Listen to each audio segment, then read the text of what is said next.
C'est après 2 années de travaux d'agrandissement et de rénovation que les 20 et 21 février dernier, le mémorial de Verdun a rouvert ses portes.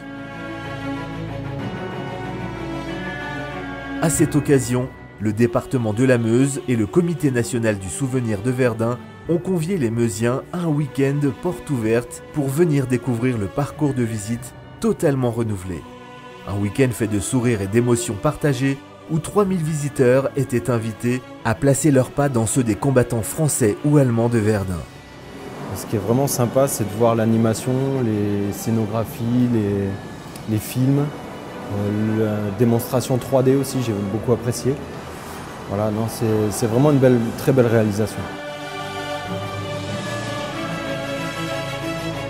Je m'appelle Pierre Drian, je suis l'arrière-petit-fils du colonel Drian, chef de l'armée française qui a décidé d'emmener ses troupes à Verdun pour bloquer l'avance des Allemands et donc qui est mort au 2e jour de la bataille. Il y a énormément de choses, c'est très bien expliqué, c'est un très bon musée. J'ai bien aimé dans le musée un peu tout ce qui résume un peu la bataille de Verdun avec les militaires français et allemands, leur équipement, l'armement, les blessés malheureusement. Et pour approfondir la question, il faudra que je revienne même plusieurs fois là. Ce que j'ai plus préféré, c'était les grenades et les fusils, et puis les grands géants avec le film.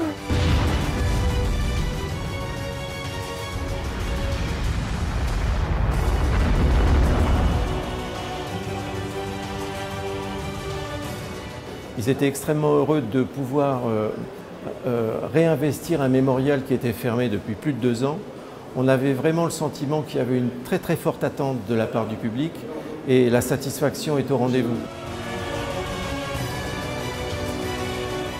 L'importance d'un investissement aussi conséquent pour le département, c'est essentiellement une volonté commune qui a été affichée par le CNSV, donc le Comité national pour le souvenir de Verdun, avec une volonté de rénover ses collections qui dataient de 1967, et le département de la Meuse qui est présent sur le champ de bataille depuis un certain nombre d'années, avec une réflexion qui a été engagée depuis 2008-2009 sur comment préparer le centenaire, qui envisageait de faire un mémorial.